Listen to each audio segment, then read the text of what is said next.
Hello, everybody. Carrie Bowman here, professional certified life coach. Good day. I don't know what time it is. Good day.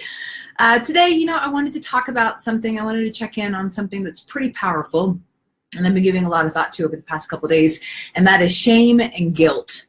And, all of these lower states, when I talk about lower states, what I mean by that is, anger, fear, shame, guilt, disdain, judgment, all those things that we all go into all the time. We kind of all go up and down all the time, myself included. First of all, are incredible learning opportunities. I learn more from being in pain than I do from anything else. And that is beginning to shift for me more.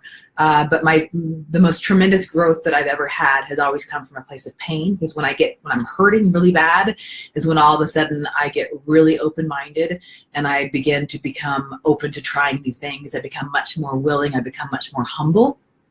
When I'm feeling really great and life is really great, I'm not so willing to change because life is really great. So why would I really do that?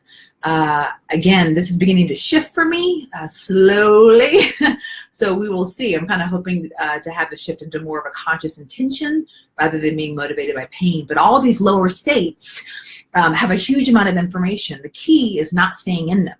So what happens is when we go into anger or fear, or especially the low ones like shame, we get into a place where we basically have this information coming in that we're perceiving in a certain way. And so our thinking and our feelings are aligning to a state of shame. And in a state of shame, we're going to perceive anything in the world, all of the incoming experience. Our consciousness is going to perceive that from a perception of shame, which of course just perpetuates how we feel about ourselves. Now, first of all, one of the biggest things I learned in early recovery for me was that guilt is that something I did was wrong. And shame is that I am bad. So again, guilt is something that I did bad. I hate that word, but bad. And shame is I am bad. So you can see the difference. One is an action or behavior that you're doing, right? And the other is intrinsically who you are, like your person, your soul, your spirit, whatever is bad. Of course, as you can probably see, shame is going to be even lower than guilt.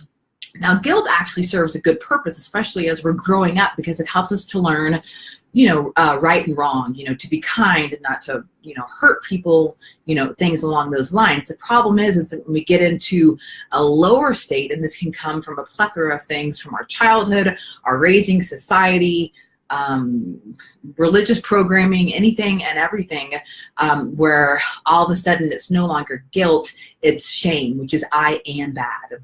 And people that are in a state of shame, which is one of the lowest states we can be in, have the hardest time. And when I got into recovery, I was in a lot of shame because I did a lot of shitty things. I don't know if I can say that word online. I hope I can. I did a lot of things, and I felt a lot of shame around my behavior.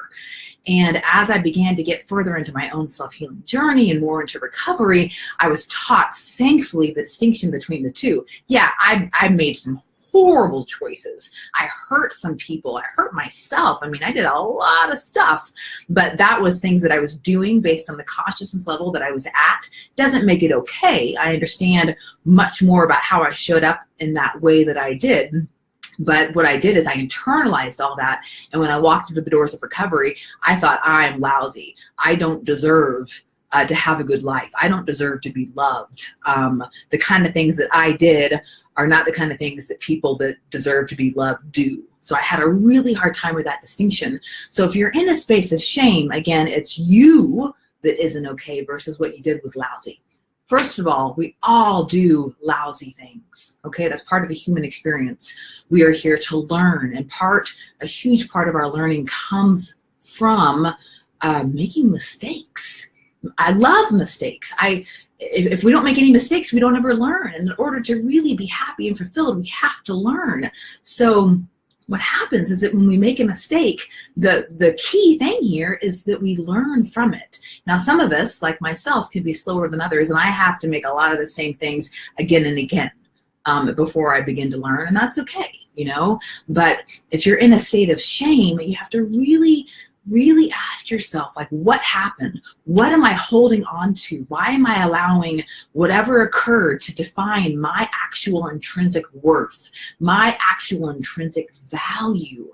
because there's something in shame that is so clouded and so murky and such a lie that when we go into alignment with shame, we really think that we're worth nothing. And then, of course, how we show up in the world, how we show up with ourselves, our friends, and our own internal dialogue matches that shame. And then it's just like this cloud that we're in all the time. I work with a lot of clients that have a lot of issues with shame. And first of all, it's really making the distinction between guilt and shame. But then it's really looking at, all right, so you're in shame right now. Really, let's look at the facts. What happened? You know, why are you holding on to this? Why are you allowing this to define who you are? Why are you allowing this to define your self-value, your self-worth? It gets to a point where we have to say, okay, this happened, but by continuing to hold on to it and to be in a lower level of shame, I am allowing this event, whenever it happened, to color my perception and literally affect me on a daily basis. It is not worth it. We are all allowed to F up. And sometimes we do really badly. I've done some really, really lousy things, but I learned more from those things than anything else as soon as I could step back from the shame and I could see them with truth. Then I could see where I was, I could see what had happened, and then I could get into the process of letting go.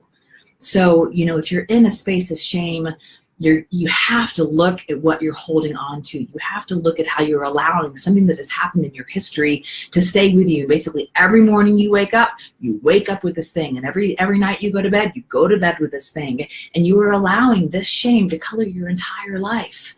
You have to let it go and ask yourself, what would this day be like if this event that happened yesterday, last month, last year, 10 years ago, if I allowed myself to let it go? Because when you're not letting it go, you are literally tethering yourself. Imagine like a cable between you and an event that you're allowing to define yourself. You're literally like attaching yourself to the steel cable. And the only way is if you decide that you're no longer going to define yourself by that. Shame is a really hard one, and it colors our entire experience. It colors our entire lives, and it is damaging. It damages everything we feel about ourselves and how we show up in our lives. It gets to a place where you've got to let it go. It doesn't mean we don't learn from it. It doesn't mean that we don't set up our life in a way so that doesn't happen again, but it means that we're allowed to mess up. We're allowed to make mistakes. We're allowed to hurt and to, at times, hurt other people. It is part of the human experience. But by allowing to continue to define yourself along these events, only hurts yourself. So today I wish for all of us to learn from our mistakes, to learn from what works and what doesn't work, and to go out into the world, into our own personal experience, and really ask ourselves, what would today be like if I let it go? What would this feel like if the steel cable that attached me to something that was so painful was no longer there? The only person that's allowing it to be there is you. So that's what I have to say today. If you have any questions or comments, feel free to post. And hope everyone's having a great day. All right, guys, I'll talk to you soon.